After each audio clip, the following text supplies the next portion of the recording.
Bonjour et bienvenue dans ce nouvel épisode de la Minute ARC dédié à la mise en place d'une action tutorale en entreprise. Vous êtes sur le point d'accueillir votre nouveau tutoré, bravo. Vous connaissez ses missions lui aussi, magnifique. Il suivra un programme d'intégration dûment préparé, super. Mais vous, est-ce que vous vous sentez capable d'accompagner votre dernière recrue dans le développement de ses compétences? C'est peut-être là que ça va coincer. C'est toute la difficulté de la mise en place d'une action tutorale, j'exagère un peu, ok, mais c'est quand même le b.a.-ba. Pas de panique, je vais rapidement vous aider à dédramatiser la situation et vous faire prendre conscience des attendus en termes de compétences et de posture d'un bon tuteur. Un bon tuteur, c'est d'abord une personne qui connaît son métier. Je sais que ça peut sembler un peu idiot dit comme ça, mais sans connaître les ficelles du métier, vous risquez de frustrer votre tutoré à ne pas pouvoir répondre à ses questions et le débloquer dans ses missions.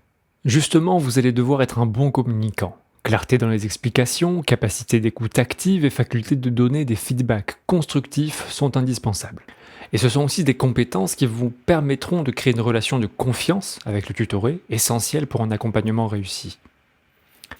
Ensuite, un bon tuteur est une personne patiente et empathique. Comprendre que chaque individu apprend à son propre rythme et adapter son approche en conséquence est crucial. Cela implique également de savoir encourager et motiver, même lorsque les progrès semblent lents. Enfin, c'est une question d'organisation managériale. Savoir fixer des objectifs clairs, planifier des points de suivi réguliers afin d'assurer une progression constante et mesurable.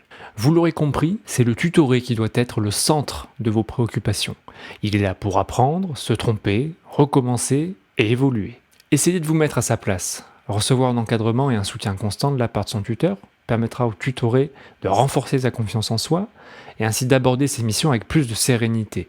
Le tout avec une meilleure compréhension de l'environnement qui l'entoure, et ça ce sera certainement très utile pour la suite de sa vie professionnelle. Parce que finalement, c'est ça aussi votre rôle.